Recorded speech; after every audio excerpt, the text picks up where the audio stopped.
後でねは、あの子にはない時間だった。忙しくて、後で遊ぼうって言ったあの日。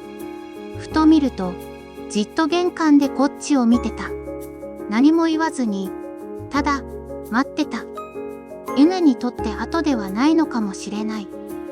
今、この瞬間が全てなんだよ。ちょっとだけ声をかけたら、全力で尻尾を振った。